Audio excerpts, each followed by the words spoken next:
There are marks from the past you can't erase no matter how hard you try. For Daniel Carter, it was the Dad, this phoenix one, it's tattoo on his left perfect. wrist, Good eye. It's a a bit reminder of small. the woman But it's who'd the right vanished color. 12 years All right, ago, we'll get it. leaving nothing It's but okay. questions I'm and a here. scar I'm that so never quite scared. healed. Mommy? We'll get He through this didn't together. expect that on an ordinary Saturday afternoon in a hardware store, that same tattoo would lead him to the daughter he never knew existed. The fluorescent lights of Miller's Hardware hummed their eternal song as Daniel ran his calloused palm along a 2x4 checking for warp the way his father had taught him 30 years back. The grain told stories if you knew how to listen. This one straight and true, perfect for the platform he'd been building since June. Sawdust clung to his Carhartt work pants, the kind of honest dirt that came from actual labor, not a corporate desk. Emma tugged his sleeve. 8 years of boundless energy packed into 60 pounds of determination, her auburn hair catching the afternoon light through the high windows. She had her mother's coloring his stubborn chin. "Dad, I found the purple paint. Can we use it for the trim?" Daniel glanced at his daughter, fighting the smile that always won when she lit up like this. The treehouse had been their project since spring, something to fill the silence that still echoed through rooms where Rachel's laughter used to live. 2 years since cancer took her. 730 days of learning to be both parents at once. Purple might clash with the cedar kiddo, but we'll take a look. Emma bounced toward the paint aisle, her sneakers squeaking on concrete. Daniel turned back to his measurements pencil behind his ear, the phoenix design on his wrist catching light as he reached for another board. He tugged his sleeve down out of habit. Some marks weren't meant for casual explanation, especially not to third graders asking uncomfortable questions at school. The design had been sketched on a coffee shop napkin when he was 26, and stupid enough to believe matching tattoos meant forever. Olivia's idea, 2 phoenixes learning to fly together wings, spread despite the breaks. They'd gotten them inked the same day, drunk on cheap wine and cheaper promises about conquering distance and ambition. Then she'd left for New York with a gallery position she couldn't refuse and assurances that dissolved like sugar in rain. 3 weeks later, she'd stopped answering calls, blocked his number, vanished so completely it was like she'd never existed beyond the mark on his skin. Daniel had done what people do. He'd grieved, moved on, met Rachel at a woodworking exhibition where she'd spent 3 hours asking intelligent questions about dovetail joints. She'd been steady where Olivia was storm present, where Olivia was always half gone. They'd built something real, a daughter, a home, 6 years of the kind of love that didn't need dramatics to prove itself. The memory of Rachel's last months still cut deep. The way she'd refused bitterness even when her body betrayed her. How she'd made him promise to keep living after she was gone, to not let grief turn him into a ghost haunting his own house. He'd kept that promise mostly. Got up every morning, fed Emma, ran the shop, built things with his hands because that's what Carter men did. They made something useful from raw materials, something that lasted. But the loneliness was a weight he carried quiet. 2 years and he still opened Rachel's closet, sometimes her clothes hanging untouched. Dave, his 60-year-old shop assistant who'd worked with Daniel's father before him, had tried setting him up twice. Both times Daniel had found excuses. The truth was simpler and harder. He didn't trust himself to choose right. Olivia had taught him that love could be a con, and he'd rather be alone than fooled again. Daniel marked the board with a carpenter's pencil, muscle memory, guiding the lines straight and true. The hardware store's familiar smells wrapped around him, fresh lumber, motor oil, the metallic tang of new tools. Safe territory. Predictable. A small voice cut through the ambient noise of shopping carts and overhead announcements, clear and curious, in a way that made the back of his neck prickle. "Excuse me, sir. My mother has a tattoo just like yours." The world narrowed to a pinpoint. The pencil slipped from Daniel's fingers. The box of deck screws he'd been holding hit the floor ball bearings, scattering across concrete in a sound like his thoughts breaking apart. He turned slowly, the way you move when you're not sure you want to see what's behind you. A girl stood 3 feet away, maybe 9 years old, in a navy dress with a white Peter Pan collar that screamed private school and trust funds. Patent leather shoes caught the fluorescent light. A velvet headband held back dark curls that escaped in careful disarray, the kind of styled imperfection that cost money to achieve. But her eyes, God, her eyes were the exact shape as the ones he'd shaved past every morning for 38 years. Not the color. Hers were brown, where his were hazel. But the architecture underneath, the way they tilted slightly at the outer corners, the directness of her gaze. Like she'd already decided he was safe enough to approach. She pointed at his wrist, where his sleeve had ridden up during the motion of turning. Her fingers, small and precise, aimed directly at the phoenix, at the bird with the broken wing that learned to fly. My mother has the same one on her shoulder.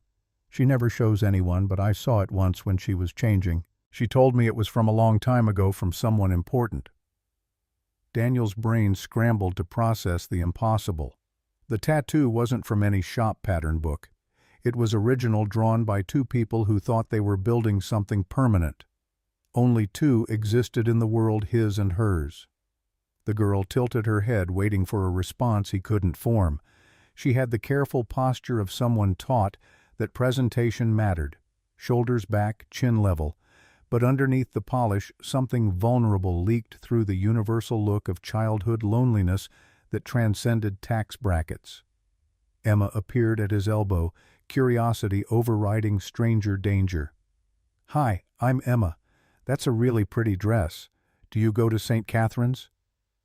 The girl's attention shifted, her formal composure cracking slightly.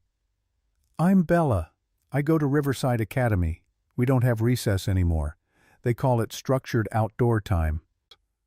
Emma wrinkled her nose in that way that meant she'd found something fundamentally wrong with the universe.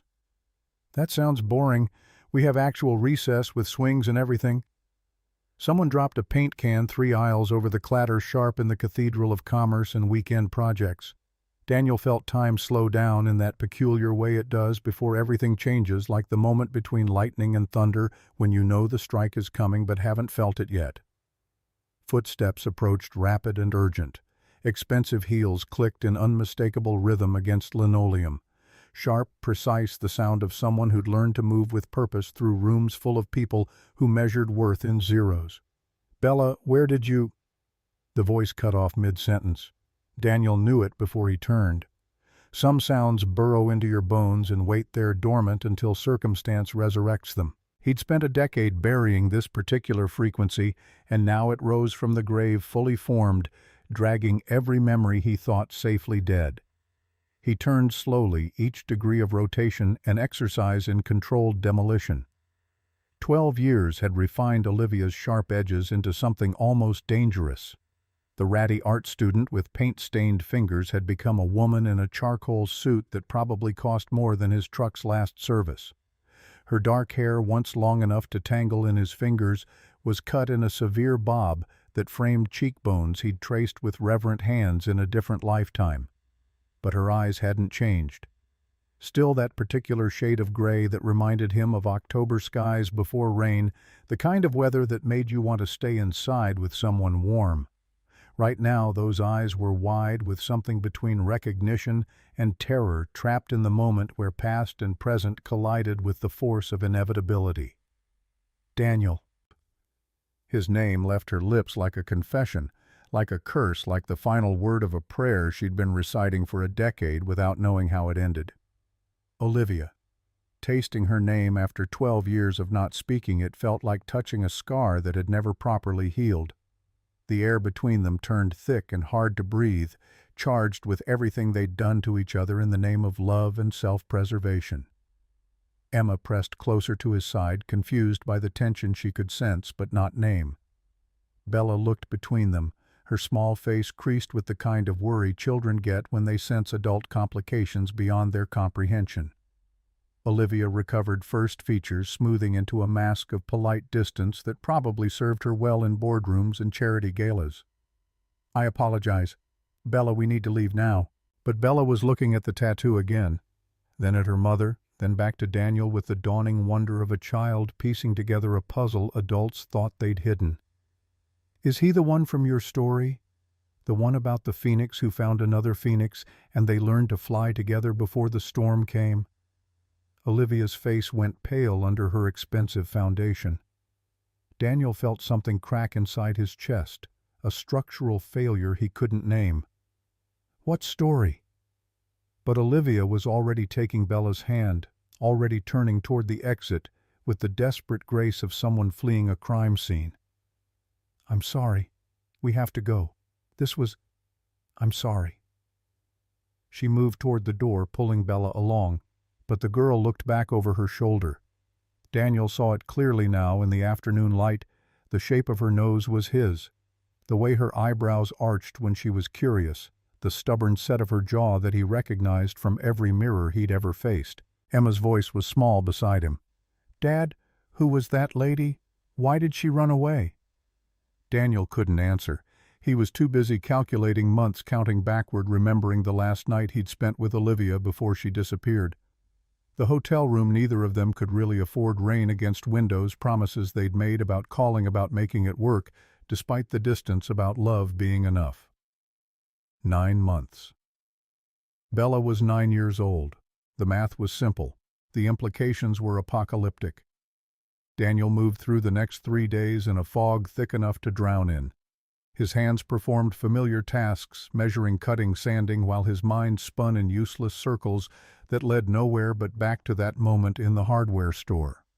The way Olivia had looked at him, not with the hatred of an ex-lover or the indifference of true distance, but with something that looked remarkably like grief mixed with fear. And Bella sweet, careful. Bella with her private school posture and her mother's eyes and his jawline asking about phoenixes learning to fly. The custom cabinet project he'd promised for the Henderson renovation kept defeating him. Measurements he could normally make in his sleep came out wrong twice, then 3 times. Dave finally set down his router and crossed his arms. "You going to tell me what's eating you? Or are we going to keep wasting good walnut until you get your head straight?" Daniel stared at the board he'd just cut a 1/4 inch short. In 15 years of professional woodworking, he'd never made such a careless mistake. "Just tired." Dave's expression said he didn't believe it for a second, but he'd been around enough to know when to push and when to let a man work through his own demons. "Tired doesn't make you measure twice and cut wrong, but it's your call." The problem was the not knowing. If Bella was his daughter, and every cell in his body screamed that she was, why had Olivia kept it secret? Why disappear completely instead of telling him? He'd loved her, once, loved her with the kind of intensity that feels like drowning and flying simultaneously. When she'd left for that prestigious position, he'd offered to follow. She'd said no, said his life was here. His family's business was here. She couldn't ask him to abandon roots that ran 3 generations deep. 3 weeks later, the silence. Complete and absolute, like she'd been erased from existence. He'd grieved, he'd moved on. He'd met Rachel and built something real. Something that lasted until cancer decided 6 years was enough. Now this. Monday night found him alone in the workshop after Emma had gone to bed, sitting on the floor with an unfinished drawer in his lap, and tears he hadn't realized he was crying sliding down his face. The smell of cedar and old varnish wrapped around him, familiar as breathing. The door creaked. Emma stood in her pajamas, 8 years old, and already wise enough to know when silence was the only gift that mattered. She climbed into his lap without asking, fitting herself against his chest the way she had since she was small enough to cradle in one arm. They sat like that for a long time, his arms around his daughter, while the weight of another daughter, a daughter he'd never known existed, pressed down on him with the force of lost years and stolen moments. Finally Emma spoke. "I like that girl, Bella. She seemed lonely." Daniel's throat was too tight for words. He just nodded against her hair. "Do you think we'll see her again?" The question hung in the air between hope and heartbreak. "I don't know, baby." Emma leaned back to look at him. Her green eyes, Rachel's eyes, serious in a way that made her look older than 8. "I hope so. I've always wanted a sister." The words hit him like a physical blow. He had to close his eyes against the surge of emotion, against the impossible truth that Emma couldn't know but somehow sensed anyway. Children had a way of seeing what adults tried to hide, and Emma had always been particularly perceptive. "Life doesn't always give us what we want, kiddo." Emma settled back against his chest, her voice thoughtful in the darkness. Mommy used to say that sometimes life gives us what we need instead, but we have to be brave enough to see it. Daniel held his daughter tighter, Rachel's wisdom coming back through Emma's voice like a message from beyond the grave. Maybe his late wife had known something he didn't. Maybe she'd known all along that the past never stays buried no matter how deep you dig. The discovery came accidentally on Saturday morning. Daniel was at the farmer's market with Emma buying heirloom tomatoes for the sauce Rachel had taught him to make, the one recipe he'd managed to master after her death because it felt like keeping a piece of her alive. Emma examined the vegetables with the seriousness of a professional chef, which made the vendor smile. "Dad, how do you know which ones are ripe?" Daniel picked up a Cherokee purple, feeling its weight, checking the give near the stem.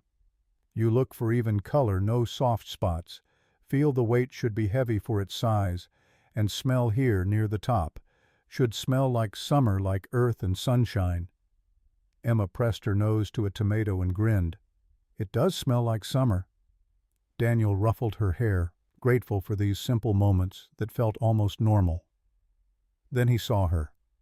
Olivia in jeans and a simple white shirt that probably still cost more than his entire outfit, examining vegetables with the same intense focus she used to apply to her paintings. No Bella in sight, just Olivia alone in the Saturday morning crowd, looking almost human instead of the polished CEO from the hardware store. Daniel's feet were moving before his brain caught up. "Emma, go look at those pastries for a second, okay? Pick one out for later." He pressed a $10 bill into her hand and watched her bounce toward the bakery stall before turning back to where Olivia stood frozen by the tomatoes, her eyes closed like she was praying for a different outcome. "We need to talk." Olivia's eyes opened. The grief in them was old, calcified into something permanent. "There's nothing to talk about." Her voice was steady, but her hand shook as she placed a tomato back in its basket. "Daniel, please. Just let this go." The words came out sharper than he'd intended, loud enough that an elderly woman at the next stall glanced over with interest. "Let it go. She looks exactly like me, exactly. And you run away the second we meet. You don't think I deserve an explanation?" Olivia's face was a mask, but he saw the muscles in her jaw working the tell she'd always had when trying not to cry. "What do you want me to say?" Daniel wanted to grab her shoulders, shake her, make her look at him properly. Instead, he kept his hands at his sides, fisted so tight his nails bit into palms. "I want you to tell me the truth. Is Bella mine?" The question hung between them like smoke. For a moment Daniel thought she might actually answer. Then her expression shuddered completely, and when she spoke her voice carried the flat affect of someone reciting lines. "No, she's not. And even if she were, what difference would it make? You have your life, Daniel. I have mine. We're strangers who happen to shop at the same farmer's market. That's all." She moved to walk past him, but Daniel stepped into her path, desperate now. "The tattoo, Olivia. Bella knows about the tattoo. She told me you told her a story about phoenixes learning to fly together." Something cracked in Olivia's facade just for a second, a flash of such raw pain that Daniel physically felt it. "I need you to leave us alone." Her voice was breaking now, the careful control dissolving. "Please, Daniel, I'm begging you. You don't understand what's at stake here." Before he could respond, Emma's voice rang out bright and clear. Dad, look who I found." Daniel's heart stopped.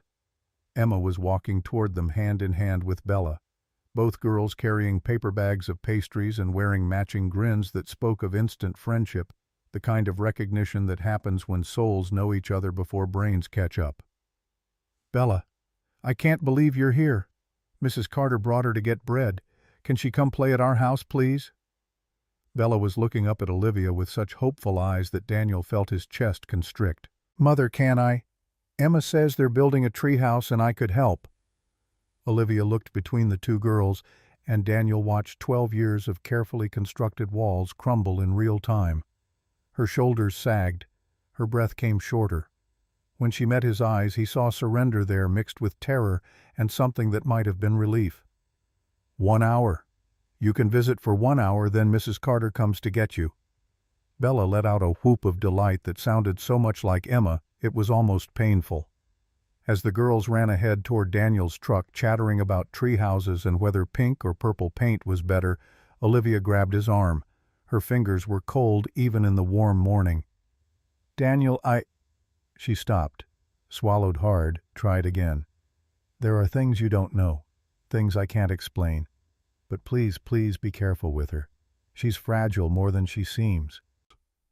Daniel studied her face, seeing the shadows under her eyes, the fine lines that hadn't been there a decade ago, the weight of secrets that had carved themselves into her features.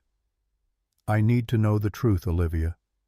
Whatever it is, whatever happened, I need to know." She held his gaze for a long moment. He saw her warring with herself, saw the moment she made a decision. She pulled out a business card, thick, expensive cardstock that read, "Olivia Montgomery, CEO, Montgomery Foundation," and wrote an address on the back. "8 tonight. Come alone. I'll tell you everything." The hour with the girls was simultaneously wonderful and agonizing. Emma and Bella clicked immediately, their laughter filling the backyard as they helped Daniel measure lumber for the treehouse platform he'd been building since spring. The structure was already taking shape, a solid deck 12 feet up in the old oak rope ladder, dangling pulley system for lifting supplies. Bella had clearly never used a hammer before, but she approached each nail with the serious concentration of someone used to mastering difficult things through sheer determination. She asked careful questions about measurements and weight distribution, her vocabulary far more advanced than Emma's. "Why do the support beams need to be exactly 16 inches apart?" Daniel knelt beside her, showing her how the spacing worked. "Because the plywood sheets we'll use for the floor are 4 feet wide.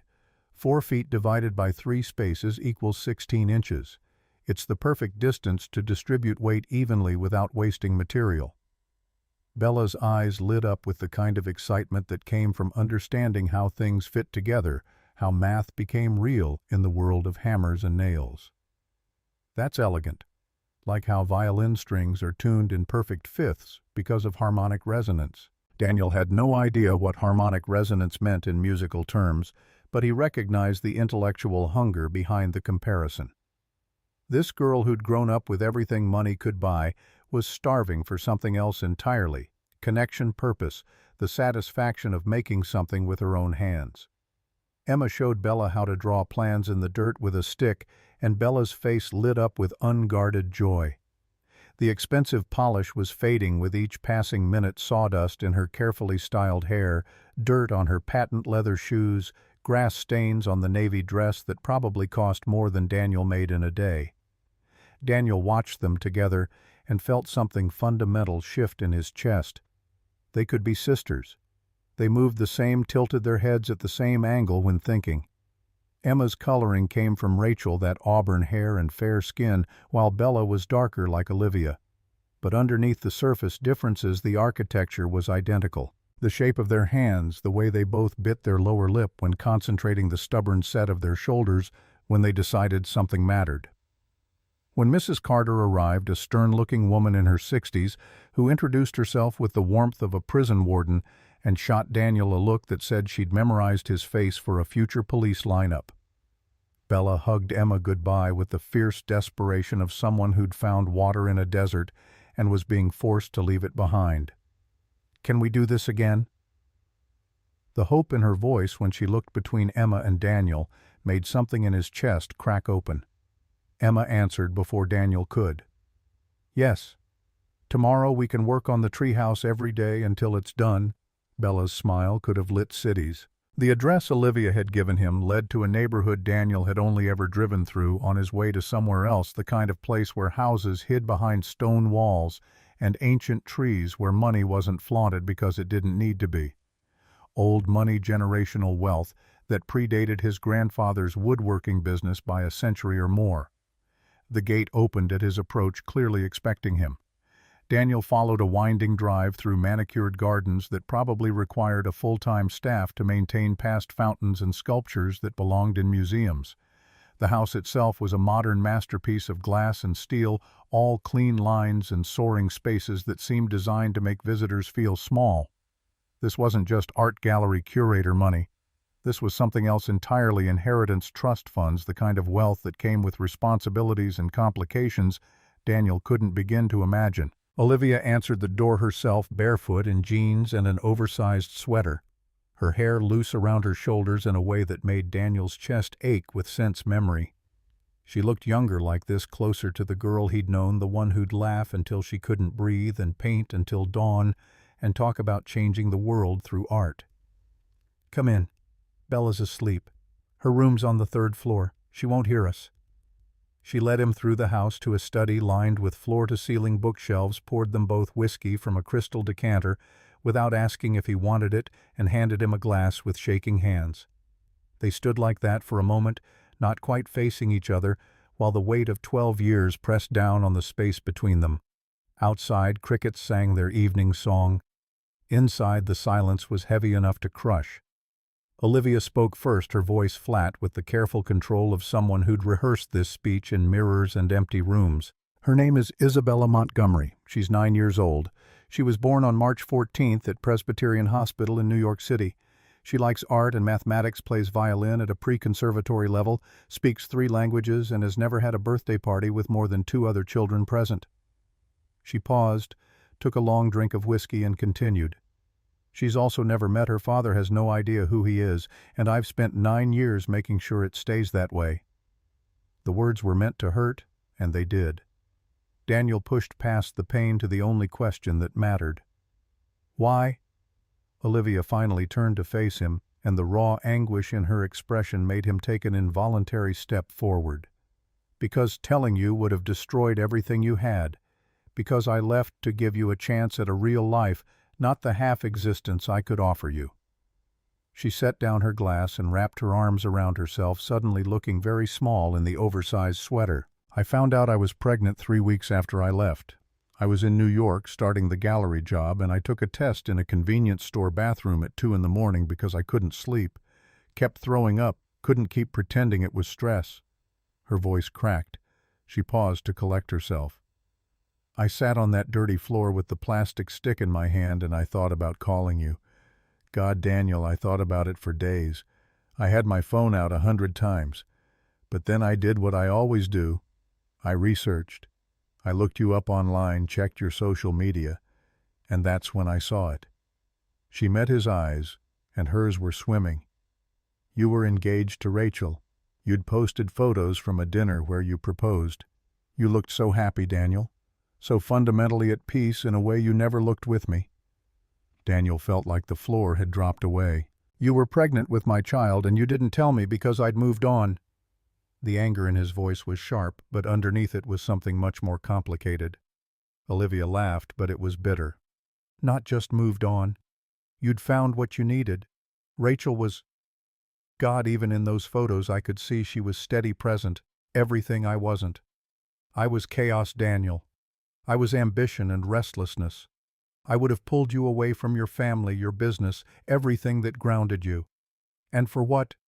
A relationship that was already falling apart before I left." She pressed the heels of her hands against her eyes. "I loved you enough to let you be happy, even if it meant raising our daughter alone." The silence that followed was heavy with all the different futures that had died that day in a New York bathroom. Daniel's voice, when he finally found it, was rough. "You didn't just decide for yourself, Olivia. You decided for me, for Bella.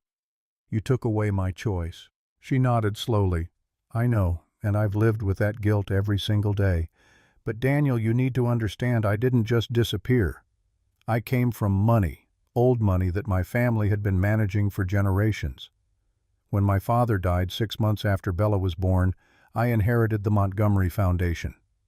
Millions of dollars property investments, all of it tied up in trusts and legal structures that would have made co-parenting a nightmare." She turned to face him fully now, and he saw the exhaustion carved into her features. "I wasn't just some art student who got lucky with the gallery job. I was a trust fund kid trying to build something on my own before the money swallowed me. And when it did, when I became Bella's only parent and sole heir to everything my family had built, I made a choice. I built walls. I kept her safe. I kept her private. and I told myself that giving you up was the price of that safety." Daniel sat down heavily, his hands trembling too badly to hold the glass. "Did Rachel know?" Olivia shook her head. "How would she? I made sure every trace of my pregnancy disappeared, used my mother's maiden name at the hospital, had the birth registered under a different surname, initially changed it legally when Bella was 6 months old. I was thorough, Daniel, ruthlessly thorough." She paused, then added softly, "I'm sorry about Rachel. I read about it online. I thought about reaching out then, but—" Daniel cut her off. "But what, you thought I'd had enough suffering, didn't need to know I had another daughter." The words came out harsher than he'd intended. He saw Olivia flinch. "I thought you deserved to grieve in peace. I thought adding this truth would only multiply the pain." "That wasn't your call to make." But his anger was fading now, replaced by something more complex.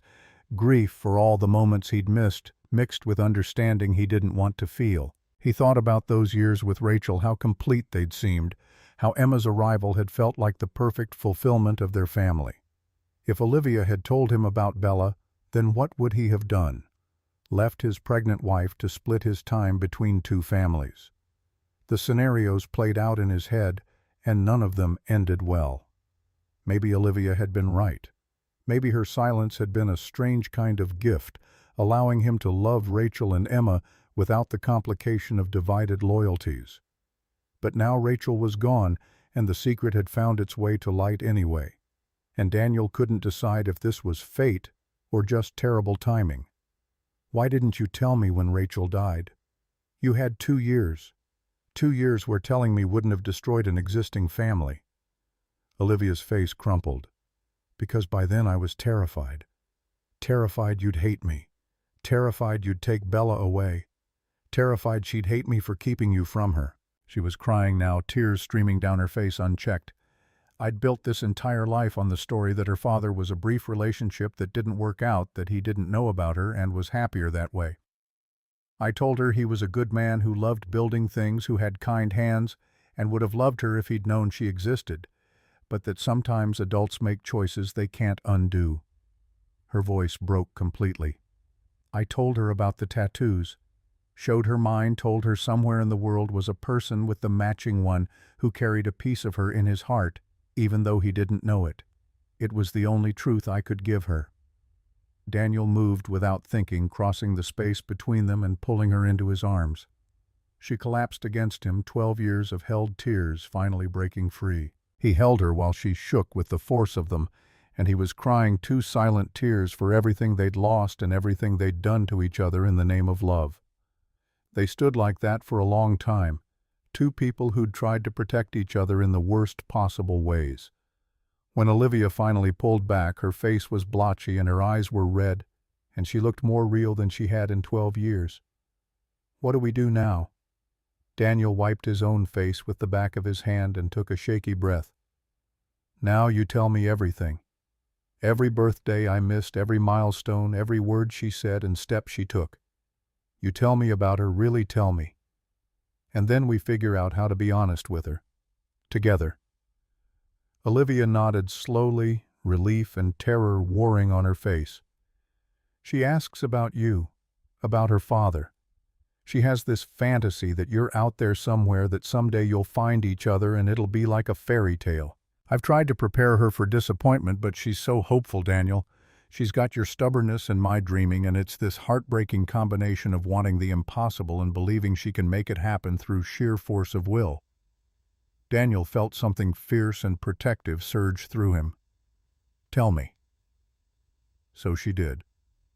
They sat on the floor of that expensive study, backs against a leather couch that probably cost more than Daniel's truck, and Olivia told him about the daughter he'd never known. Bella was born 3 weeks early during a thunderstorm that knocked out power in half of Manhattan. Olivia had labored alone except for a nurse who held her hand through contractions, no family present because she'd told them she was traveling for work. The baby came out screaming with her fists raised like she was ready to fight the world. 6 pounds, 4 ounces of fury and determination. The first 3 months were hell. Bella had colic that no amount of rocking or formula adjustments could touch. She'd scream for hours inconsolable until Olivia learned that humming just the constant vibration of sound would calm her enough to sleep. So Olivia hummed until her throat was raw, until the building superintendent complained about the noise at 3 in the morning, until she could barely speak above a whisper during the day. Bella's first word was more because she was always hungry for everything: more food, more books, more music, more life crammed into each waking moment. At 3, she conducted an invisible orchestra with a wooden spoon so serious about it that Olivia found her a real violin teacher. The woman declared the child had perfect pitch and refused payment for the first year of lessons, insisting it was an honor to teach someone with such natural talent. At 5, Bella was reading chapter books and asking questions about death and infinity that Olivia had no idea how to answer. Where do we go when we die? What's at the edge of the universe? If time is infinite, does that mean everything that can happen will happen? Olivia showed Daniel photos on her phone, baby pictures she'd never posted anywhere kept locked in encrypted folders. Bella at 6 months, gummy smile, and Olivia's dark hair already thick. Bella at 2, covered in finger paint and delighted by the mess. Bella at 4, standing on a box to reach her violin bow held with the concentration of a surgeon. At 7, she started asking why she didn't have a dad like other kids at school. I told her the truth as gently as I could, that her father was a good man who didn't know she existed, that circumstances had kept us apart, that it wasn't about her being unwanted. Daniel's voice came out strangled. What did she say? Olivia's hands trembled as she scrolled through more photos. She asked if she could meet you someday. I told her maybe when she was older. She accepted that. But then the nightmares started, dreams about being forgotten, about searching for someone who didn't exist. She'd wake up crying for a father she'd never met, and I'd hold her and feel the weight of every lie I'd ever told crushing my chest. The loneliness was what broke Olivia's heart most. Despite the money for private schools and tutors and every opportunity, Bella was isolated. The other wealthy kids sensed she was different, a foundation heiress being raised by a single mother in a world where lineage and traditional families still mattered. Their parents whispered at pickup speculation about the Montgomery heir's mysterious origins. Bella learned early to build walls around herself, let very few people entrust even fewer. Daniel listened to 9 years compressed into hours, his daughter's entire childhood delivered in fragments and photos, and Olivia's guilt-soaked memories. By the time she finished, it was past midnight, and he felt like he'd lived a parallel life he'd been robbed of experiencing in real time. I want to tell her. Not tonight, not tomorrow, but soon. She deserves to know. Olivia was quiet for a long moment, fear and resignation playing across her features. Emma deserves to know too. They already love each other. I could see it today in your backyard. Maybe they knew before we did. Daniel thought about Emma's comment about always wanting a sister, about Bella's desperate hug goodbye, about how right they'd looked standing side by side, measuring lumber and planning a treehouse that didn't yet exist except in their shared imagination. They're sisters. However we got here, whatever we did wrong, they're sisters, and they should get to be sisters. Olivia nodded, something loosening in her shoulders, like she'd been holding her breath for 9 years, and could finally exhale. How do we do this? Carefully, honestly, together. The word felt strange in his mouth, together applied to him and Olivia after a decade of determined separation, but they were bound now by something stronger than old romance or ancient hurt, bound by Bella, by Emma, by the recognition that 2 children deserved better than the mess their parents had made. Over the next 2 weeks, Daniel and Olivia navigated an impossible situation with the delicacy of people diffusing a bomb made of their own mistakes. They met for coffee while the girls were at school, neutral cafes where neither could break down without witnesses, where conversation stayed measured even when emotions ran hot. The first meeting was Tuesday morning at a diner off Route 32, halfway between Daniel's shop and Olivia's foundation offices. She arrived in a power suit, he in work clothes with sawdust still caught in the creases of his boots. They sat across from each other like diplomats from warring nations, negotiating a fragile peace. "Bella asked about Emma 3 times yesterday. She wants to know when she can come back." Daniel stirred sugar into coffee he didn't want. Emma drew a picture of her and Bella in the treehouse. Put it on the fridge next to her spelling test. She's never mentioned wanting a friend this much. Olivia's fingers drummed against her cup, a nervous habit he remembered from their past. "We can't keep having supervised playdates without explaining why. Kids aren't stupid. They'll figure out something's off. So we set a date, pick a day, plan what we'll say, and we tell them." The idea terrified them both. Olivia's face went pale, her professional composure cracking to reveal the frightened mother underneath. "What if Bella hates me? What if she can't forgive me for lying her whole life?" Daniel wanted to offer reassurance. He didn't feel platitudes about children being resilient and love conquering all. Instead, he offered honesty. "Maybe she will. Maybe this breaks something between you that can't be fixed. But keeping the secret breaks something too, just slower over years instead of days. You told me she has nightmares about being forgotten. How much worse will those get when she finds out the truth wasn't from us?" The logic was sound, even if it offered no comfort.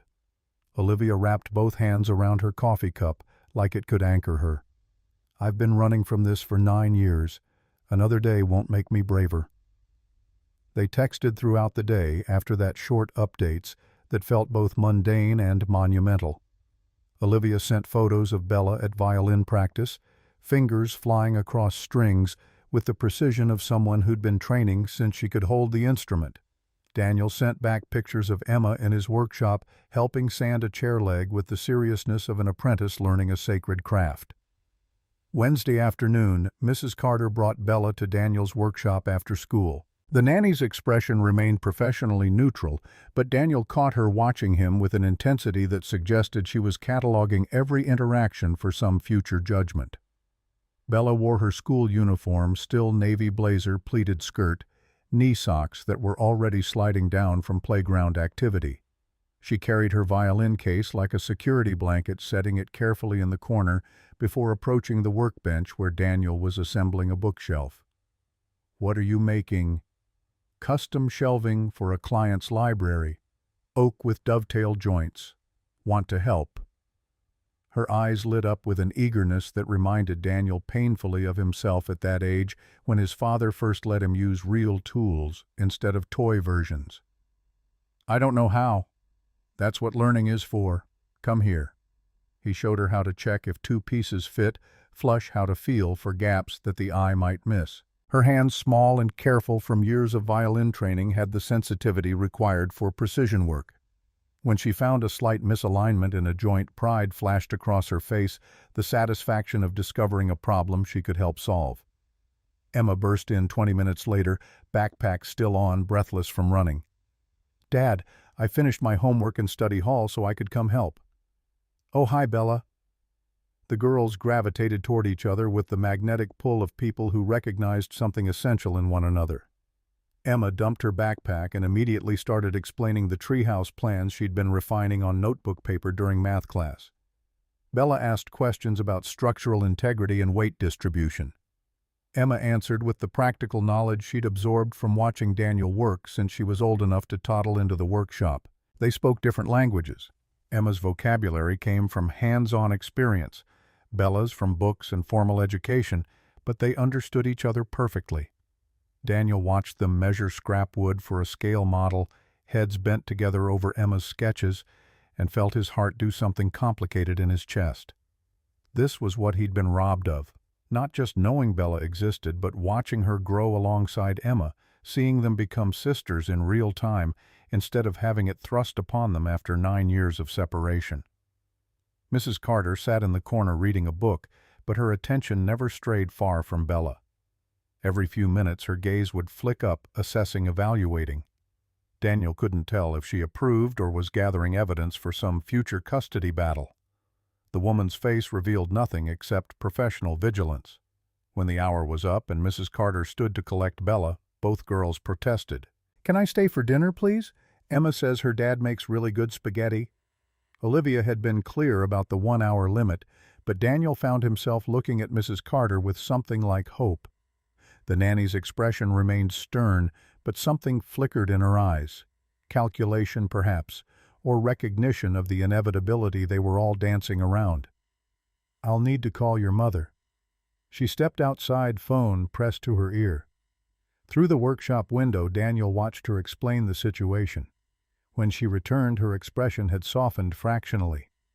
"Miss Montgomery says one dinner won't hurt, but you're to be home by 7:30, and I'll be collecting you personally." The girls celebrated like they'd won a major victory instead of just 3 more hours. Daniel texted Olivia, "Thank you for trusting me." Her response came seconds later. "Not sure trust is the right word, but you deserve this." Dinner was chaotic in the best way. Emma showed Bella how to set the table properly, forks on the left, knife and spoon on the right, while Daniel boiled pasta and heated the sauce he'd made over the weekend. Bella moved through his kitchen with the careful precision of someone used to formal dining, arranging napkins with geometrical exactness.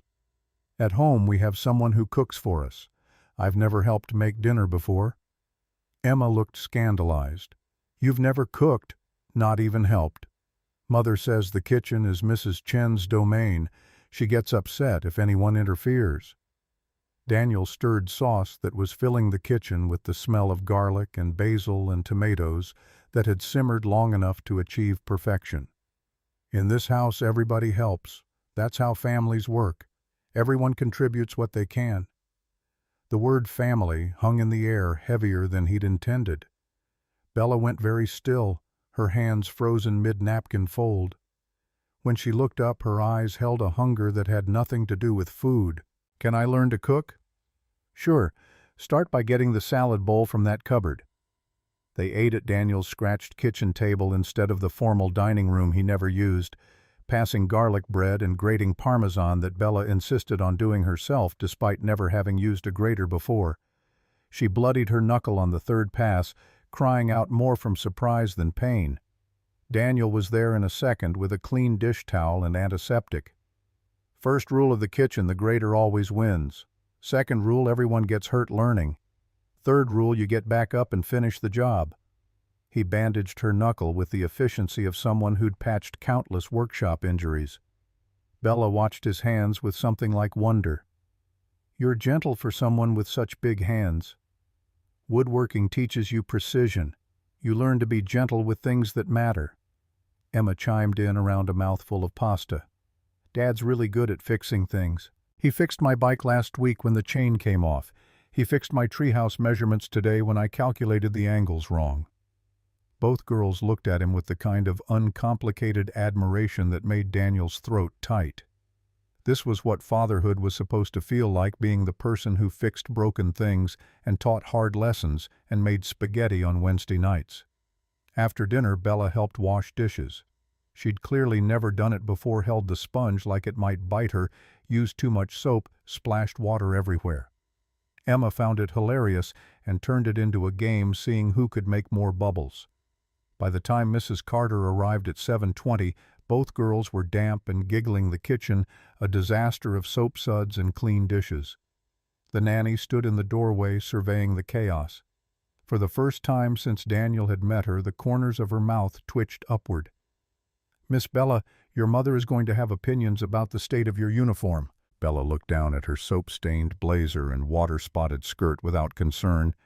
It was worth it. After they left, Emma helped Daniel wipe down counters and put away dishes. She was quieter than usual, thoughtful in a way that made him nervous. "Dad?" "Yeah, kiddo." "Bella doesn't have anyone to teach her normal stuff, like cooking and fixing bikes and making soap bubbles." Daniel squeezed out the dish rag, buying time to find the right words. "She has her mom. Olivia takes good care of her. But she doesn't have a dad. Not like I have you." The observation landed like a punch. Emma wasn't accusing or angry, just stating a fact with the clarity of childhood logic. "Some families look different, Em. That doesn't make them wrong." "I know, but it makes them lonely." That night, Daniel lay awake thinking about Bella's face when he'd bandaged her knuckle the way she'd watched him like he was performing magic instead of basic first aid. He thought about Emma's assessment. Bella doesn't have anyone to teach her normal stuff, and realized his daughter had identified something Olivia's millions couldn't buy. The mundane, unglamorous work of daily parenting, the scraped knees and spaghetti dinners, and patient explanations of how graders work. Olivia called at 11 when she knew Bella would be asleep. "Mrs. Carter said she had fun. Emma's already asking when Bella can come back." Silence on the other end waited with everything they weren't saying. Finally, Olivia spoke, her voice smaller than he'd ever heard it. "I'm terrified of losing her, Daniel. If we tell her the truth and she chooses you, chooses the normal life you can give her instead of the gilded cage I've built, I don't know how I'd survive that." Daniel understood the fear because he felt its mirror image. What if they told Emma and she resented having to share him? What if this broke what they had? So we're both terrified. "Yeah, but we're doing it anyway." Another long pause, then Olivia's laugh, bitter and exhausted. "When did we become brave? I don't think we are. I think we're just out of other options." The playdates continued through September.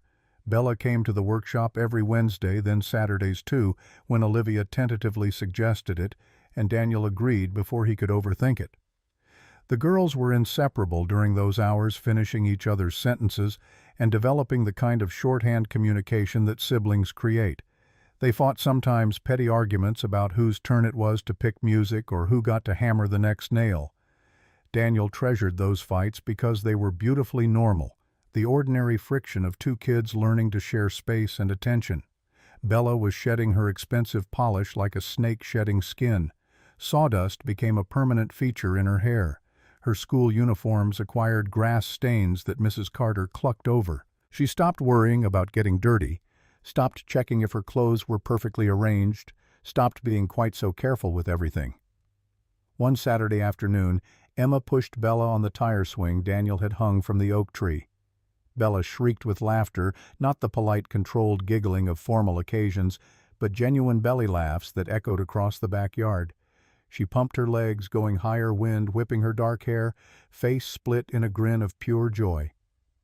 Mrs. Carter watched from her usual position on the porch steps.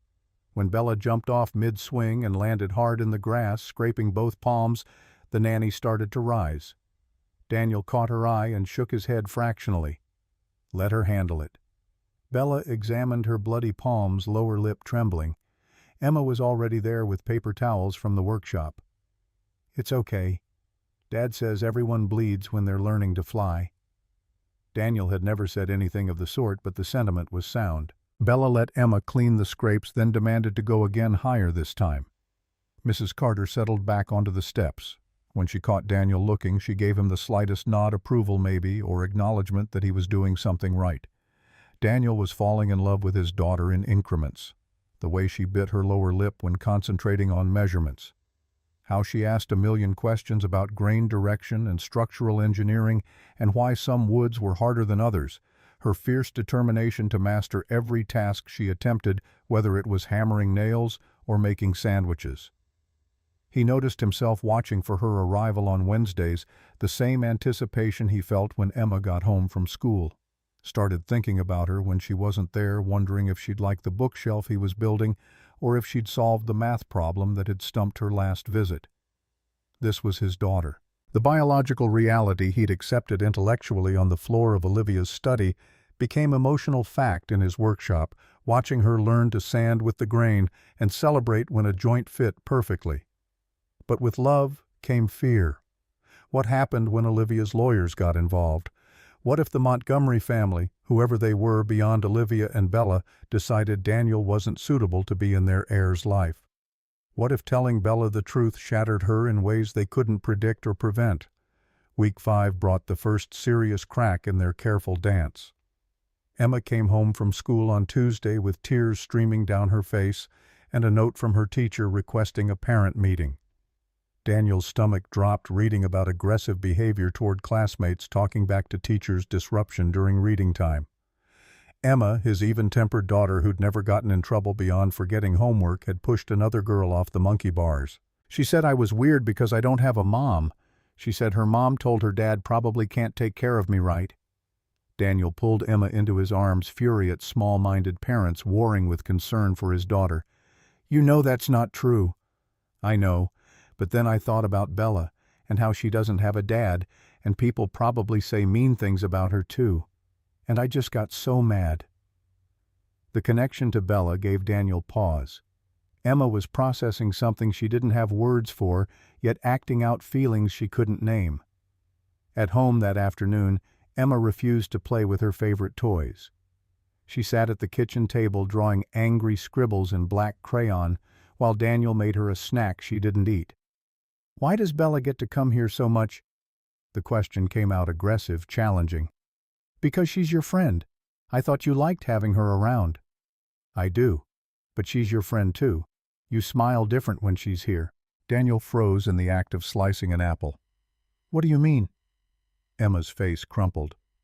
I don't know, sometimes I want it to be just us again. Like before Mom died.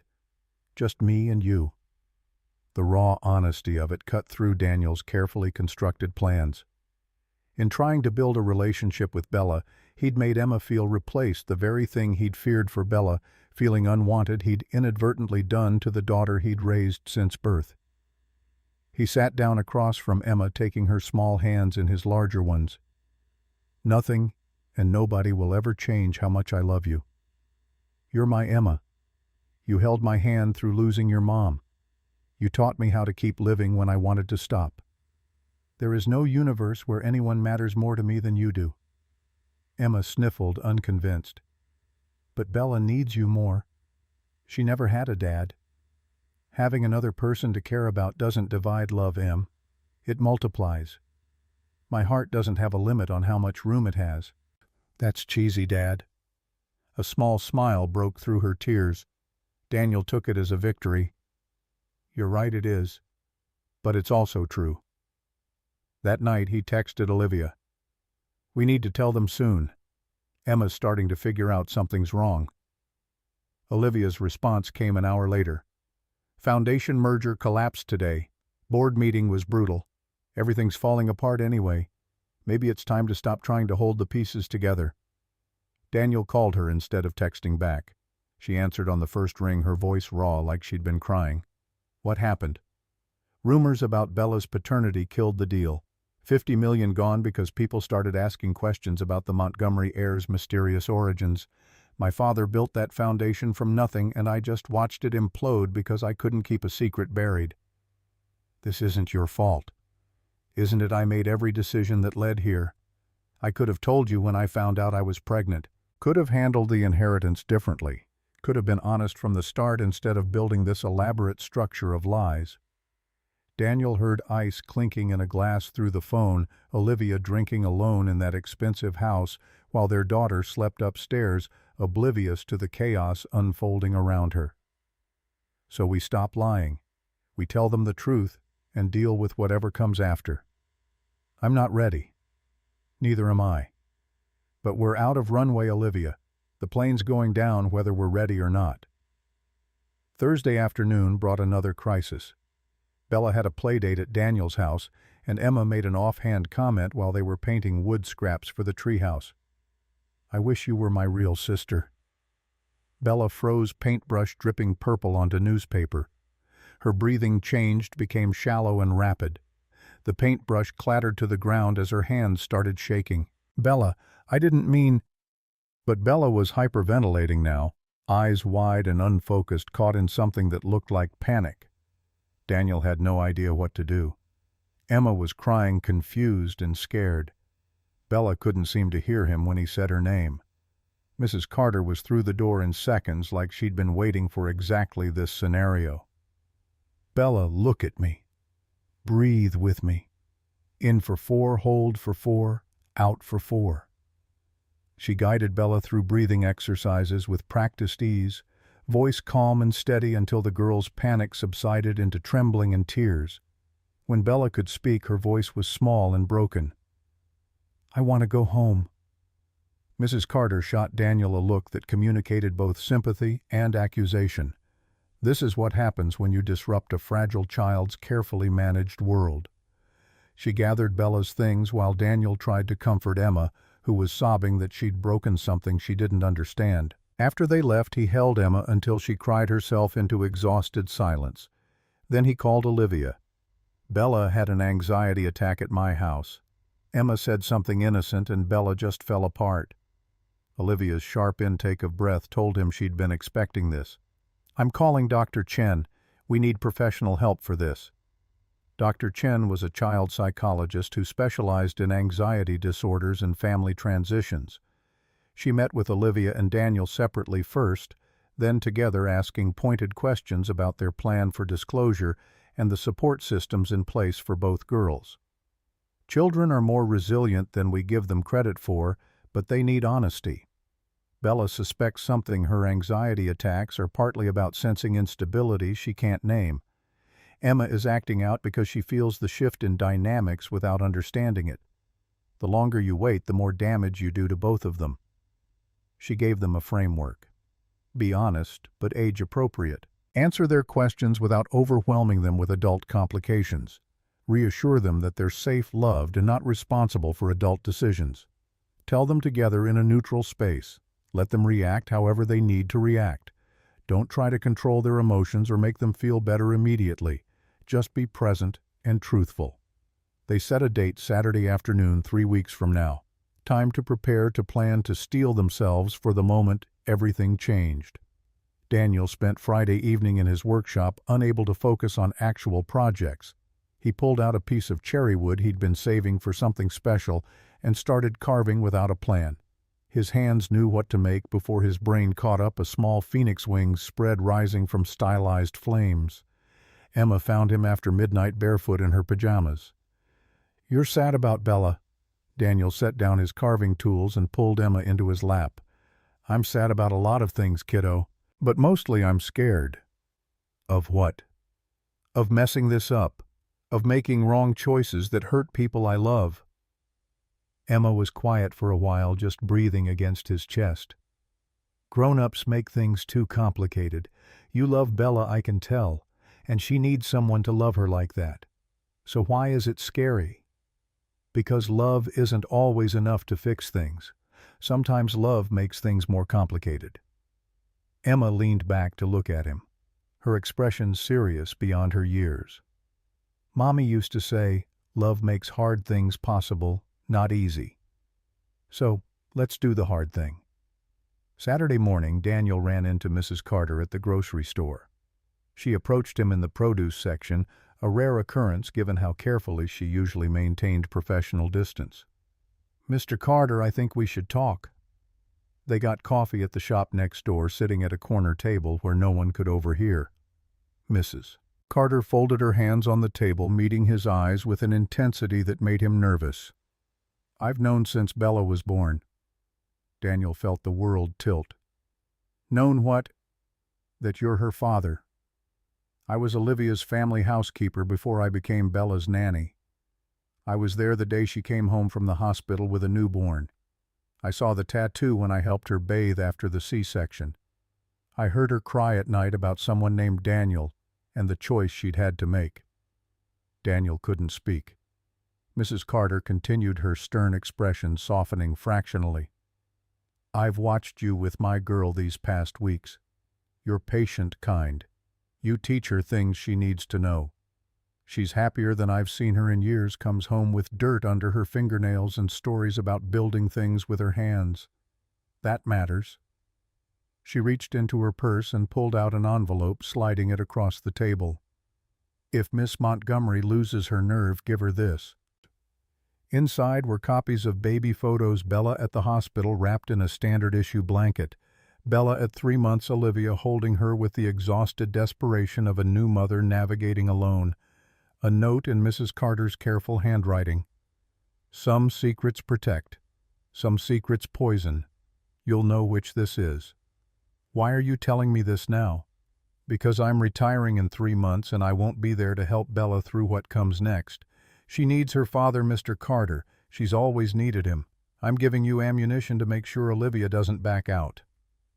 Friday evening, Olivia's world imploded professionally. The foundation board called an emergency meeting questioning her leadership in the wake of the failed merger. Whispers about her personal life, the mysterious daughter, the absent father, the scandal potential became loud enough that board members felt compelled to address them. She drove to Daniel's house without calling first, makeup ruined by tears, still wearing her board meeting suit. He opened the door to find her falling apart on his front step. "I lost the vote. They're forcing me out of active management, putting the foundation in a trust until Bella turns 18. Everything my father built, everything I've spent 9 years protecting, gone because I couldn't keep a secret buried." Daniel pulled her inside before the neighbors noticed. Emma was already asleep, so he made Olivia tea she didn't drink and let her cry in his living room until she'd exhausted the immediate grief. "This is a sign. The universe telling me to stop trying to control everything. I've been so focused on protecting her inheritance that I forgot she needs a father more than she needs money. We tell her tomorrow, like we planned." Olivia looked up, mascara streaked and terrified. "I'm not ready." "Neither am I, but we're doing it together." The word again, together, settling between them like a promise neither had expected to make. After Olivia left, Daniel sat Emma down. His daughter deserved advanced warning, even if he couldn't tell her everything yet. "Tomorrow Bella and her mom are coming over. We need to tell you both something important." Emma's eyes narrowed with suspicion. "About what?" "About family. About secrets. About mistakes I made before you were born." "Is Bella my sister?" The question hit him like a truck. Kids knew. They always knew. Maybe. Would that be okay? Emma was quiet for a long time, her 8-year-old brain working through implications adults spent weeks analyzing. "Will you still love me the same?" Daniel pulled her close, his voice breaking. "Always. Forever. You're my Emma. Nothing changes that." "Okay. Then it's okay." But he saw uncertainty in her eyes, the fear she was trying to be brave enough to hide. Nothing about this was okay yet. They were all just pretending until tomorrow forced them to stop. Saturday arrived with perfect weather that felt like mockery. Bright sunshine, gentle breeze, temperatures warm enough that Daniel didn't need a jacket when he stood on his front porch at noon, waiting for Olivia's car to pull into the driveway. Emma was inside arranging cookies on a plate she'd insisted they needed even though nobody would eat them. Nervous energy made her hands shake, dropping one cookie that shattered on the floor. She'd swept up the pieces and replaced it without comment, her face set in the determined expression she got when trying not to cry. Olivia's sedan appeared at 12:15, 15 minutes late. Daniel watched her sit in the driver's seat for a full minute after parking, gathering courage or maybe saying goodbye to the version of her life that was about to end. Bella was visible in the back seat, looking confused about why they weren't moving. When they finally emerged, Olivia's professional armor was fully deployed, tailored slacks, silk blouse, hair perfect. But her hands trembled when she smoothed Bella's dress, and Daniel saw the effort it took for her to walk up the porch steps instead of reversing out of the driveway. "We're doing this." Not a question, a statement of fact, like she was trying to convince herself. "Together." Emma opened the door before they could knock, her smile too bright to be genuine. "Hi, Bella. We made cookies. Well, Dad made them. I just helped." The girls gravitated toward each other with the same magnetic pull as always, but something was different today. Emma's movements were tighter, more controlled. Bella sensed the tension immediately, her shoulders drawing up in defensive posture. "Why is everyone acting weird?" Children saw through adult pretense like it was glass. Daniel exchanged a glance with Olivia. No more delays, no more excuses. "Let's sit down. We need to talk about something important." The shift in atmosphere was immediate. Both girls' faces closed off their kid radar, detecting serious adult business that usually meant bad news. They sat on the couch side by side, unconsciously presenting a united front against whatever was coming. Daniel's carefully rehearsed opening dissolved in his mouth. He looked at Olivia for help, saw the same panic in her eyes. They were supposed to be the adults here, supposed to know what they were doing. Instead, they were two terrified people about to detonate a bomb in the center of their daughters' lives. "Girls, we need to tell you something we should have told you before. Something about our past and about family and about mistakes we made a long time ago." Emma's eyes went wide. Bella went very still, the way prey animals freeze when they sense danger. Olivia picked up where Daniel faltered, her voice shaking despite obvious efforts at control. "A long time ago, before either of you were born, Daniel and I knew each other. We were close, very close. And then I moved away for work, and we lost touch, and life went in different directions." Emma was doing math in her head, her face scrunching with concentration. Bella had stopped breathing, waiting for whatever was coming with the terrible patience of someone who'd learned young that bad news always arrived eventually. Daniel forced the words out before courage failed completely. "Emma, you know how you've always said you wished you had a sister." His daughter nodded slowly, eyes never leaving his face. "You do. You have a sister. Bella is your sister." The silence was absolute. Emma looked at Bella, then at Daniel, then at Olivia, her 8-year-old mind working through implications that would take adults weeks to process. Bella had gone pale, her hands gripping the couch cushions like she might fall if she let go. "I don't understand. How can Bella be my sister? She has a different mom." This was the part Daniel had been dreading, the moment where abstract concepts became concrete reality, where he had to explain adult choices to children who deserved better than the mess they'd made. Olivia took over, addressing Bella directly. "Honey, do you remember the stories I told you about your father, about the kind man who liked building things?" Bella's voice came out barely above a whisper. "The one who didn't know about me. He's Daniel, Emma's dad. He's your father, too." The words hung in the air like smoke. Bella's face cycled through confusion, hope, disbelief, and finally a desperate kind of joy that made Daniel's chest feel too small for his heart. She stared at him with eyes that suddenly looked exactly like his own, searching for confirmation that this wasn't some cruel joke. "You're my dad. You're the one from the stories." Daniel nodded, not trusting his voice. Bella launched herself off the couch and into his arms with the force of 9 years of wanting. She hit his chest hard enough to knock him back a step, her small body shaking with sobs as she clung to him like he might disappear if she loosened her grip. "I knew it. I knew when I saw the tattoo. I knew you were him. Mother, I knew." Daniel caught her, held her, felt his daughter crying against his shirt while his own tears fell into her dark hair. This was his child. The biological reality became visceral truth in the weight of her in his arms, the sound of her voice breaking on the word dad, the way she fit against him like a piece of a puzzle he hadn't known was incomplete. But Emma hadn't moved. She sat frozen on the couch, face working through emotions too complex for an 8-year-old to name.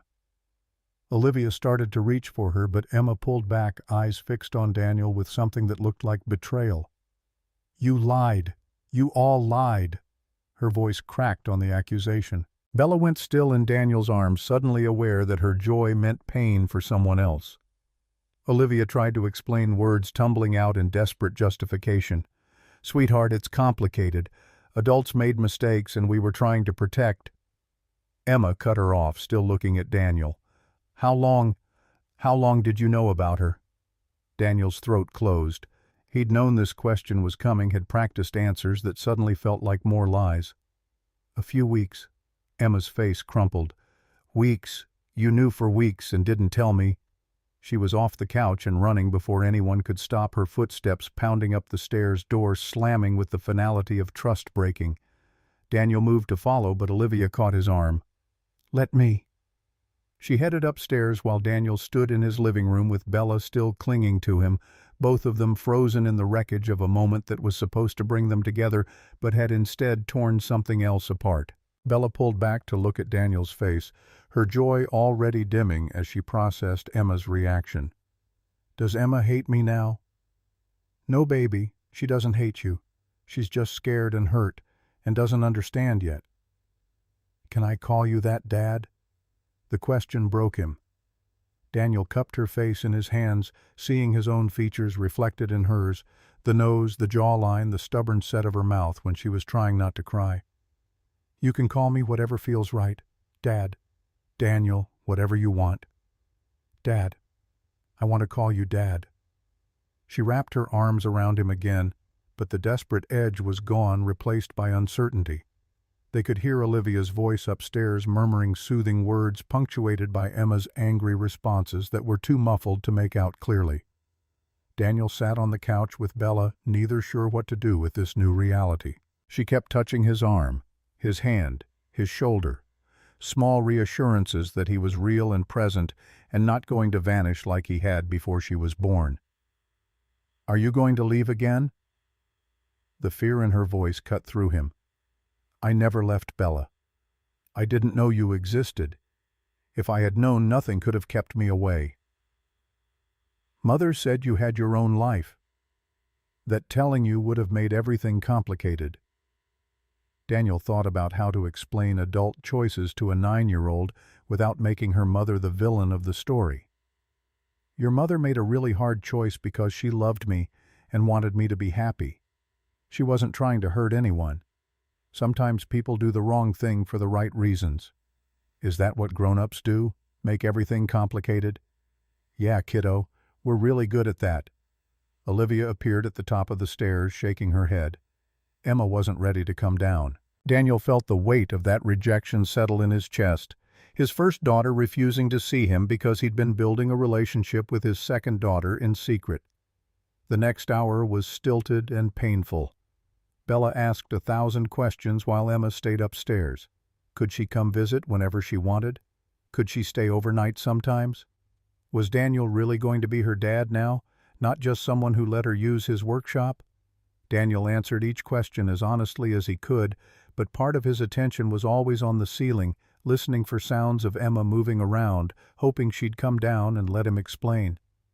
When Olivia finally said they should go, Bella's face fell. "But we just got here. Can I stay longer?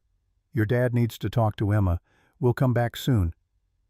The word dad in Olivia's mouth sounded strange, like she was trying on a new language. Bella hugged Daniel goodbye with the same fierce desperation as before, making him promise 3 times that this was real, that he wasn't going to disappear now that she knew the truth. After they left, Daniel stood at the bottom of the stairs for a long moment, gathering courage to face his daughter's hurt. When he knocked on Emma's door, silence answered. "Em, can I come in?" "No." Her voice was thick with tears but defiant. Daniel leaned his forehead against the door. "I'm sorry. I should have told you sooner. I was scared and I handled it wrong. You promised. After Mom died, you promised we'd always be honest with each other." The accusation landed like a physical blow because she was right. He'd made that promise during those terrible weeks after Rachel's funeral, when Emma had nightmares about him disappearing too. He'd sworn he'd always tell her the truth, always be there, always choose her first.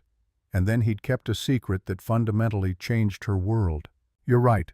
I broke that promise, and I'm sorry." Silence, then quietly. "Are you going to love her more than me?" Daniel's heart cracked open. He pressed his palm flat against the door, wishing he could pull Emma into his arms. "Never. Impossible. You're my Emma. Having another daughter doesn't make me love you less. Love doesn't divide, it multiplies. There's room for both of you. That's what you said before.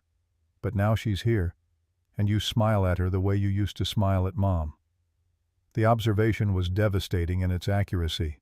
Daniel had been falling in love with Bella in ways he hadn't consciously registered, drawn to her quick mind and her hunger to learn, her determination to master whatever she attempted.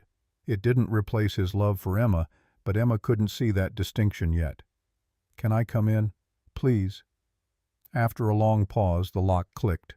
Daniel opened the door to find Emma on her bed, face red and splotchy, stuffed elephant from her mother clutched to her chest. She wouldn't look at him.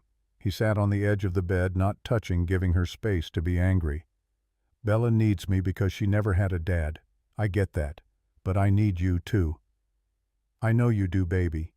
So why does it feel like I'm losing you?"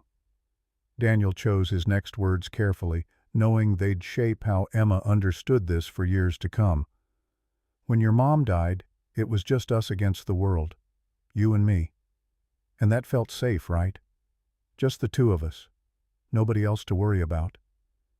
Emma nodded against her elephant. But safe isn't the same as good. Your mom wouldn't want us to close ourselves off from other people just because loving them is scary. She'd want us to be brave enough to let our family grow even if it's messy and complicated. But Bella gets you all the time now, Wednesdays and Saturdays and dinner that one time.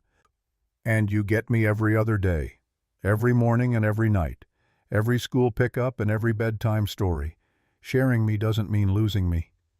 Emma finally looked at him, her green eyes swimming. Promise, promise, you're stuck with me, kiddo, forever. She let him pull her into a hug, but Daniel felt the tension in her shoulders the way she didn't quite relax against him the way she used to. Trust had been damaged. It would take more than promises to repair it. The next 2 weeks were brutal. Emma agreed to see Bella during scheduled visits but kept her distance, emotionally watching with guarded eyes when Bella laughed at Daniel's jokes or asked him for help with measurements. She'd interrupt conversations, demand attention, test boundaries in ways she hadn't since she was 4. Bella picked up on the hostility and withdrew into careful politeness, the expensive polish returning like armor. She stopped asking if she could stay longer, stopped making plans for future visits, stopped assuming she was welcome. The easy friendship they'd built pre-revelation crumbled under the weight of truth. Daniel tried to balance attention between them but felt like he was failing both. Give Bella too much focus and Emma would act out for hours afterward. Pay attention to Emma and Bella's face would close off, convinced she was the interloper neither Daniel nor Emma really wanted. Olivia called Tuesday night, sounding exhausted. Bella cried herself to sleep, asking if Emma hates her. I don't know what to tell her. Emma's scared. Give her time. We don't have time, Daniel. Bella's anxiety is getting worse. She had another episode at school today. Full panic attack during music class. The school psychologist called me in. Daniel rubbed his face, the weight of 2 daughters' pain pressing down on him. What did Dr. Chen say? That we're doing everything wrong. That telling them was right, but managing the aftermath is failing.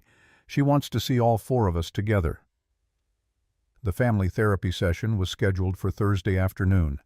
All 4 of them crammed into Dr. Chen's office, a space designed to be soothing with soft colors and comfortable chairs that felt anything but comfortable under the circumstances.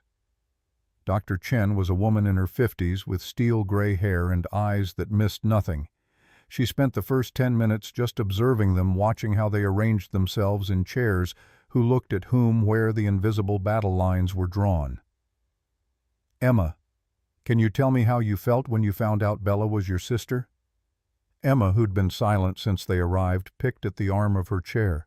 Confused, mad, scared. Scared of what? That Dad would like her better because she's new and interesting and I'm just regular. Bella made a small, wounded sound. Dr. Chen held up a hand before anyone could speak. Bella, what did you feel when you found out Daniel was your father? Happy. Really, really happy. Like I'd been missing something my whole life and suddenly it was there. And now, how do you feel now? Bella's voice dropped to barely audible. Scared that I made Emma's life worse. Scared that wanting a dad makes me selfish. Scared that any minute someone's going to realize I don't belong and make me leave. Dr. Chen looked at the adults. You see the problem, 2 children both terrified they're not wanted, both competing for proof that they matter. As long as they see each other as threats instead of allies, this won't work. She turned back to the girls. Emma, what do you know about Bella's life before she met your dad? Emma shrugged. She's rich, lives in a mansion, gets to do fancy stuff like violin lessons. Bella tell Emma what it was actually like. Bella's face scrunched like she might cry. Lonely. I didn't have friends because other kids thought I was weird. I ate dinner by myself most nights because Mother was working. I had everything money could buy, but nobody to play with or talk to who wasn't getting paid to be there. Emma looked genuinely surprised. Dr. Chen pressed. Emma, what was your life like after your mom died? Sad, Really sad. But Dad was there every morning making breakfast, every night reading stories. He taught me how to fix things and build things, and we had each other. Bella, what do you think about that? I wish I had that. Someone to teach me normal stuff. Someone who was just there. Dr. Chen let the silence stretch, letting them sit with the revelation that they both had what the other desperately wanted and lacked. You're not enemies. You're not even really competing. You're two girls who've both lost or lacked something and found each other in the middle of that loss. Emma lost her mother. Bella never had a father. But now you have a chance to help each other instead of making each other's pain worse. Emma's defenses were cracking, her face softening as she looked at Bella with new understanding. I didn't know you were lonely. You always seemed perfect. I'm not. I'm scared all the time. Of messing up, of people leaving, of not being good enough. Me too. Ever since Mom died. Dr. Chen smiled for the first time.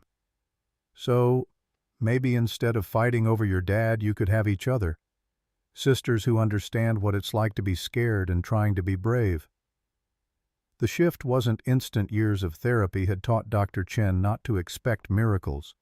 But something loosened in the room, some of the defensive tension bleeding out as both girls considered the possibility that they didn't have to be adversaries. On the way home, Emma was quiet in the back seat. Finally, she spoke. Can Bella come over this weekend? For real, not just because we have to. Daniel met her eyes in the rearview mirror. Yeah, kiddo. I'll ask her mom. That Friday night, both girls slept over at Daniel's house. Olivia had been skeptical about the idea, but Dr. Chen encouraged it. Controlled exposure to build trust and normalcy. Daniel set them up in Emma's room with sleeping bags and more pillows than necessary. They were tentative with each other at first, polite in a way that felt fragile. But then Emma pulled out her collection of favorite books and started reading one aloud, and Bella curled up next to her to see the pictures, and something shifted. By midnight, they were giggling over some private joke Daniel couldn't follow from downstairs. He checked on them around 1 to find both girls asleep. Emma's arm thrown over Bella's shoulders, Bella's hand clutching Emma's pajama sleeve like an anchor. Daniel stood in the doorway watching his daughter sleep and felt a lump in his throat. This was what he'd been terrified of, destroying this tentative connection between two kids who needed each other more than they'd known. The nightmare hit around 3 in the morning. Bella's screams woke the entire house, high and terrified and completely inconsolable. By the time Daniel got upstairs, she was thrashing in her sleeping bag, caught in some dream he couldn't reach.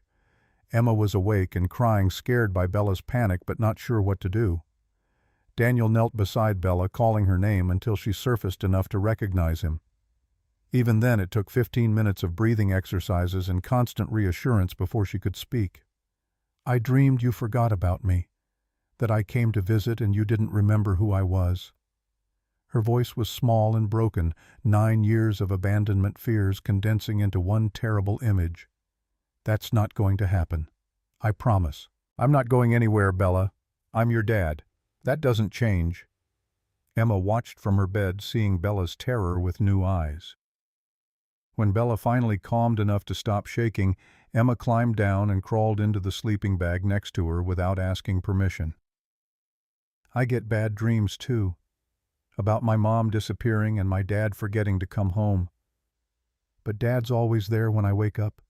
He'll be there for you too. Bella turned to look at Emma, both girls' faces tear-stained and exhausted. You promise? Yeah. And if you have bad dreams, I'll wake you up. That's what sisters do. The word sisters hung between them, tentative and new.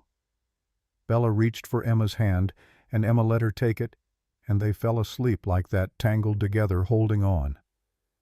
Daniel called Olivia at 7 in the morning to tell her about the nightmare. She sounded wrecked, like she'd been up all night imagining worst-case scenarios. I knew this would happen. The upheaval, the changes, it's too much for her anxiety. She got through it, and Emma helped. They're okay, for now. But what happens when the lawyers get involved? When my family finds out and starts making demands? When the trust fund stipulations kick in and complicate custody? Daniel felt cold dread settle in his stomach.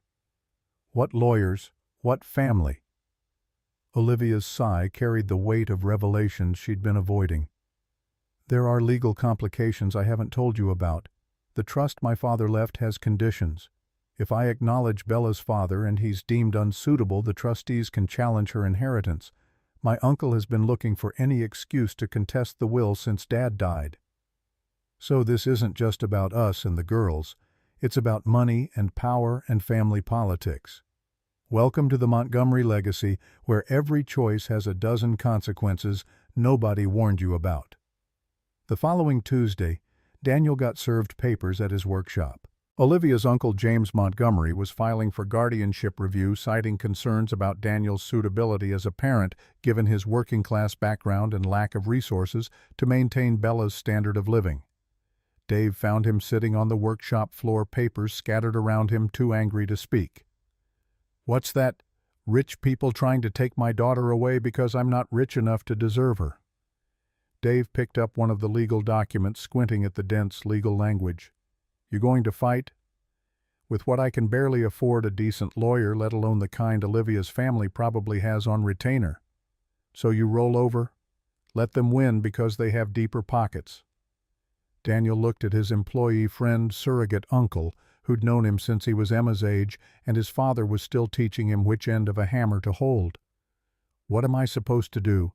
"Same thing your dad would do. Stand up and fight for what's yours. Your girl needs you. That's worth more than any trust fund." Olivia called that night furious in a way he'd never heard. "I didn't authorize this. My uncle went behind my back using old family clauses I didn't even know existed. I'm fighting it, Daniel. My lawyers are already drafting responses." Maybe he's right. Maybe Bella deserves better than a workshop and a 2-bedroom house. "Don't you dare. Don't let him make you doubt yourself. Bella doesn't need a bigger house. She needs you. She needs someone who teaches her to build things and doesn't care if she gets dirty. Someone who bandages her scrapes and lets her fail without judgment. Money can't buy that." Her voice softened. "I chose wrong 12 years ago. I chose protecting money over protecting love. I'm not making that mistake again." The legal battle stretched over 6 weeks. Depositions, character witnesses, home inspections that made Daniel acutely aware of every scuff mark and outdated appliance. James Montgomery's lawyers painted him as a well-meaning but inadequate father figure, someone who couldn't provide the educational opportunities and social connections Bella would need to manage her eventual inheritance. Daniel's lawyer, a fierce woman named Patricia Chen, who worked pro bono after hearing his story, built a different case. Testimony from Emma's teachers about Daniel's involved parenting. Dr. Chen's professional opinion that Bella's relationship with Daniel was therapeutic and necessary for her mental health. Character witnesses from neighbors' clients, Father Tony from the church who'd known Daniel since childhood, and Olivia, who spent 3 hours on the stand explaining her choices, defending Daniel's character, and making it crystal clear that she wanted him fully involved in Bella's life, regardless of what her uncle thought about working-class fathers. The judge ruled in Daniel's favor with one condition: DNA testing to legally establish paternity before formal custody arrangements could be finalized. Olivia agreed immediately, and Daniel did too. Though the idea of reducing his connection to Bella to a percentage match felt wrong. The results came back 99.97% probability of paternity. The number was meaningless. Daniel had known the truth the second he saw Bella pointing at his tattoo, but it made everything legal and indisputable. James Montgomery's objections were dismissed. Formal custody agreements were drafted: joint legal custody, with Bella spending 40% of her time with Daniel, 60% with Olivia due to school district considerations. Daniel's name was added to Bella's birth certificate 9 years late. She was legally Isabella Montgomery Carter, now hyphenated proof that two families could become one through sheer stubborn refusal to give up. Signing the papers in the lawyer's office. Daniel's hand shook. Olivia sat beside him, and when he finished, she squeezed his shoulder. "Thank you for not giving up on her. She's my daughter. I don't know how to give up on that." Thanksgiving marked their first holiday as an official if unconventional family. Daniel hosted at his house since Olivia's mansion felt too formal, too much like an obligation instead of a celebration. He'd been up since 5 preparing Rachel's traditional menu turkey stuffing green bean casserole mashed potatoes from scratch. Emma and Bella took over decorating responsibilities with more enthusiasm than skill, resulting in a table runner made from construction paper leaves and centerpieces that defied both logic and gravity. Daniel didn't care that it looked like an elementary school craft project. His daughters had made it together arguing over tape and giggling over inside jokes, and that made it perfect. Olivia arrived at noon with Mrs. Carter, who'd refused to retire before seeing this situation through to proper resolution. The older woman surveyed the kitchen chaos with her usual stern expression, but Daniel caught her smiling when Emma showed her the place cards Bella had calligraphed. They sat around Daniel's battered kitchen table, 6 people who shouldn't fit together but did anyway. Before eating, Emma insisted on Rachel's tradition, everyone saying one thing they were grateful for. Emma went first. "I'm grateful for my sister, even though she's annoying sometimes." Bella threw a wadded napkin at her, grinning. "I'm grateful for my dad, and for Emma teaching me that families can be loud and messy and good." Olivia's voice was thick when she spoke. "I'm grateful for second chances, for people who forgive mistakes they had every right to hold against me." Mrs. Carter surprised everyone. "I'm grateful these children finally have what they needed, and for Mr. Carter, who turned out to be exactly the man I hoped he was." Daniel met the older woman's eyes, seeing approval there that meant more than he'd expected. "I'm grateful for all of you, for family that finds each other even when the odds are impossible." The meal was chaotic and perfect. Bella tried to cut her turkey with violin-precise movements and ended up launching a piece across the table. Emma demonstrated the proper method with exaggerated coaching that had everyone laughing. Olivia attempted to help with dishes and proved spectacularly bad at it, breaking a glass and nearly flooding the kitchen. After dinner, the girls disappeared to work on treehouse additions while the adults cleaned. Mrs. Carter cornered Daniel at the sink. "I'm retiring in 2 weeks. Bella doesn't need a nanny anymore. She needs her family. But before I go, I wanted you to know I've watched you with her. You're patient kind. You teach instead of demanding. Your late wife would be proud of the father you've become." The unexpected praise hit Daniel hard. He managed to nod his thanks around the lump in his throat. "Take care of my girl, both your girls. Always." December brought Christmas preparations and the revelation that Bella had never decorated a real tree. Olivia's decorator handled their mansion's decor annually, resulting in magazine-perfect displays that looked beautiful and felt sterile. Emma was scandalized and immediately dragged both parents to a tree lot to rectify this travesty. They picked out a 7-foot Douglas fir that shed needles everywhere and refused to stand straight in the stand. Daniel spent an hour adjusting it while the girls directed from the couch, Olivia documenting the whole ridiculous process on her phone.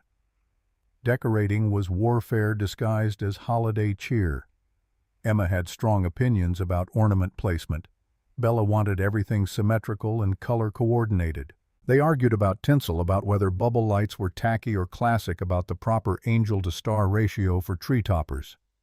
Daniel and Olivia sat back and let them fight it out, intervening only when voices got too loud. Watching them negotiate and compromise and occasionally resort to ornament theft was better than any Hallmark movie. The finished tree looked like chaos incarnate, ornaments clustered in random groups. Tinsel applied with more enthusiasm than skill lights, blinking in patterns that might induce seizures. It was the most beautiful thing Daniel had ever seen, because his daughters had made it together. Christmas morning, Emma woke Bella at 6 by jumping on the guest bed where she'd slept over. Olivia arrived at 7 with more presents than 2 kids could possibly need, but Marcus didn't say anything about spoiling them because this was Olivia's first real Christmas with family in almost a decade. They opened gifts in Daniel's living room, wrapping paper carnage spreading across every surface. Bella gave Emma a friendship bracelet she'd made in secret, each bead carefully chosen to match Emma's favorite colors. Emma gave Bella a carved wooden box Daniel had helped her make with a phoenix burned into the lid. "For your treasures. Dad showed me how to do the design. It's like our tattoos, sort of." Bella traced the phoenix with one finger, tears streaming down her face. "It's perfect. I love it." Daniel gave both girls matching tool belts, child-sized but real leather with actual tools. "You're both apprentice carpenters now, official members of Carter Woodworking. These are your starter kits." The pride on Bella's face was everything. Olivia had bought him an expensive watch he'd never wear, but the card with it made his throat tight. "Thank you for teaching our daughter that her hands can build things, not just spend money." 1 year after the hardware store meeting, Daniel stood in that same aisle with both daughters buying supplies for the garden shed they'd decided to build next. Emma and Bella walked ahead, arguing about whether they needed more nails or if Dad's estimate was accurate. Bella turned back, her voice carrying, "Dad, Emma says we're overbuying, but I calculated the surface area and we definitely need 3 more boxes." Emma rolled her eyes. "You calculated wrong. Dad's estimate is always right." "Is not. Is too." Daniel smiled, watching them bicker with the comfortable familiarity of siblings who'd forgotten they hadn't always known each other. A woman passed with a small child doing a double-take at the identical mannerisms, the way both girls tilted their heads when arguing, the stubborn set of their jaws, the hand gestures that were pure Daniel. "Are they twins?" Emma and Bella looked at each other and burst out laughing. "No, we're just sisters. We have the same dad but different moms. It's complicated, but good complicated." The woman looked confused but smiled politely before moving on. Daniel joined his daughters, putting a hand on each shoulder. "So how many boxes of nails do we actually need?" They compromised on 2 more loaded supplies into Daniel's truck and drove home with both girls fighting over radio control. Daniel caught sight of his phoenix tattoo on the steering wheel. Across town, Olivia had the same design on her shoulder hidden under professional clothes, but there nonetheless. 2 phoenixes who'd learned to fly together crashed, burned, and somehow found their way back to something better than what they'd lost. Some families are born, some are made, and some are torn apart and reassembled by sheer stubborn refusal to give up by children brave enough to point at truth when they see it, by the recognition that love doesn't divide, it multiplies, making room for everyone who needs a place to belong.